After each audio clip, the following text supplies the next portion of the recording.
Kramzer is such a dick.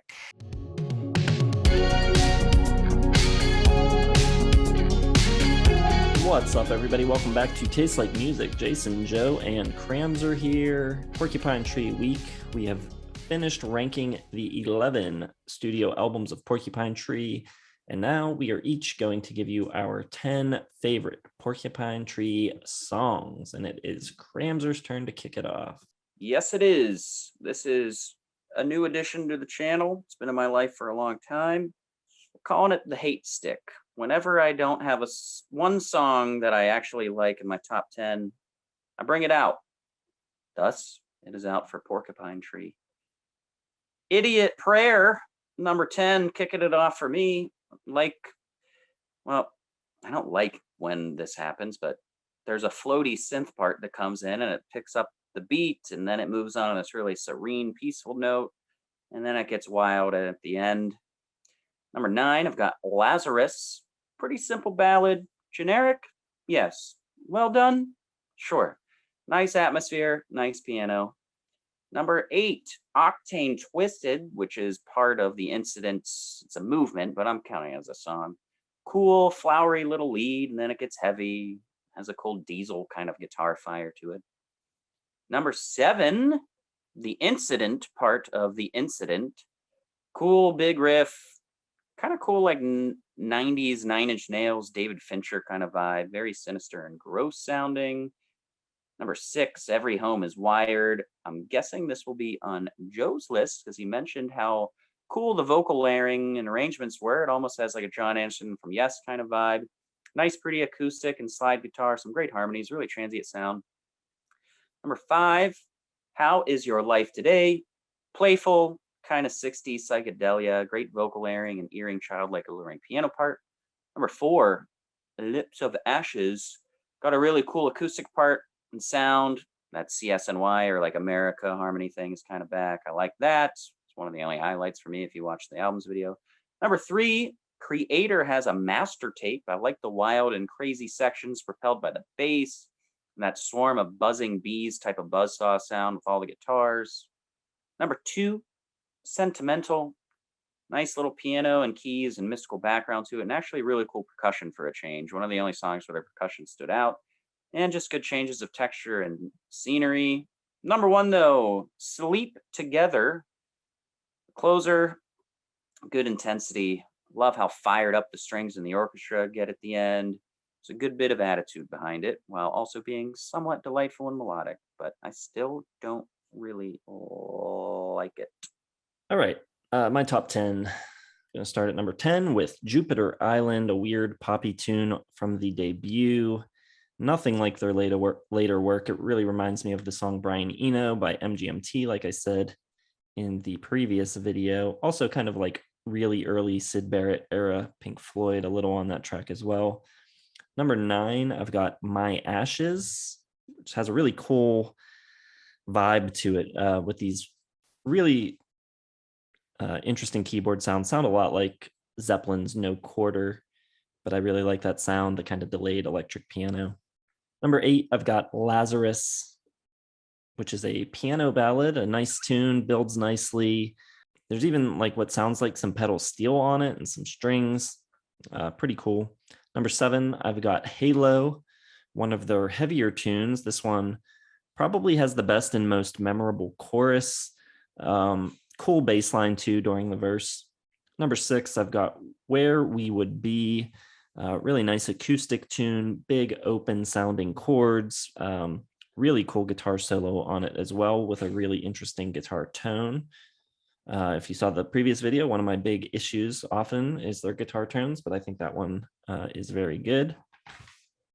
Number 5, I've got Linton Samuel Dawson, an incredibly weird song, especially in this discography where everything is so kind of plain, but this just has these weird pitched vocals and it's kind of goofy, but I love oddball pop, and I think that is one of the more interesting tunes in the catalog. Number 4, I've got Dead Wing, which is an okay song, but makes the list mainly for the killer Adrian Belew solo, which totally smokes. I think it's great. Number 3, I have The Rest Will Flow. not extremely far from like a late 90s Goo Goo Dolls song or something like that. And that's not an insult. I think it's a good tune.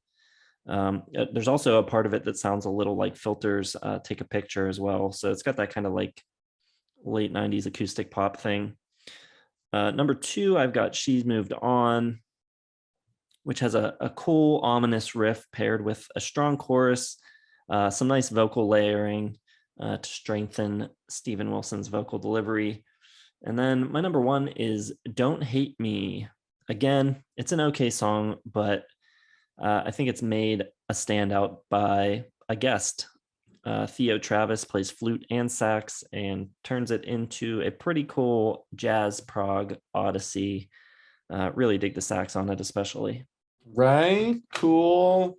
I share at least a couple with Jason, as I always seem to, in pretty much every list. Not so much with Kramzer, though.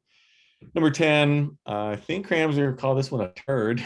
I don't know. I got Dignity. Starts softer, some cool Roger Waters stuff in there, and then it turns into a big explosive prog rocker. Prog rocker. Love the lead bass on it. Very cool. That's Steven Wilson playing lead bass on it, so he threw in some lead bass. Why not? Number 9, I got Shallow. Really like the dynamics between the monstrous riffs giving way to the gentle piano and soft vocals. One of the first Porcupine Tree songs I heard. Number 8, another one that's close to Pink Floyd. I got Time Flies. Really like the bright sounding but melancholy acoustic guitars on this. Cool guitar work. I think it's a cool song. Number 7, Don't Hate Me. I can't think of another song that has a flute solo that transitions into a saxophone solo. So that's pretty sweet. Great jazzy bass riff on there as well. Number 6, Blackest Eyes. One of the few tracks that I really noticed the lyrics on. Maybe The Mind of a Serial Killer. The Swim With Me Into Your Blackest Eyes is really pretty. And I like the acoustic guitar tone on there. Number 5, I got This Is No Rehearsal. Feels like, a mix of Radiohead and Dream Theater. Really like the acoustic guitar sound. Sounds like Nice Dream a little bit. And some just cool instrumental breaks and passages in there. And maybe some of Steven Wilson's best vocals. Number 4, beautifully arranged track. I got She's Moved On. I love the choral vocals a lot. Just extraordinarily pretty on there. It's 70s sounding vocals with very modern instrumentals. So it's an interesting mix there. A little bit of System of a Down aerials, but predating it by a couple of years. Number 3, I got Hate Song. Love the mellotron. Love the exploration of light and heaviness. And then it really ramps up at about the 4:30 mark after this big build. And just a great variety of styles and tones and interesting leads after interesting leads. Number 2, Lightbulb Sun. Adrian Belew has a great solo on it. Love the complex bass line. The lead is great. Singing's great. Very melodic, but bursts of heaviness on there. Number 1, Trains. Really like that sharp acoustic guitar sound. And I think the singing by Wilson and the layers, really great. Mellotron on there gives it a little King Crimson feel. And there's a nice acoustic guitar solo. And then there's some banjo action, which I really like. Gives me a little Cabinessence Train vibes, which makes sense because the song is called Trains. So like the change in moods and the dynamics on that. Works great. So number 1, Trains. All right. There you go. Never heard a group of 30 more uninteresting songs than I just had to listen to. That was like 750 minutes of just boring music we just rattled off to people. Still better than Three Dog Night. Amen, brother. Amen, brother. Not even close. If you would like to hear the 750 minutes, you can find the playlist in the video description. Before you go listen to it, make sure you hit the like button, subscribe to the channel if you haven't done so, and check the video description for Facebook, Twitter, Instagram, website, merch, and Patreon if you'd like to support the channel further. And check back tomorrow for another video during Porcupine Tree Week. Thanks for watching.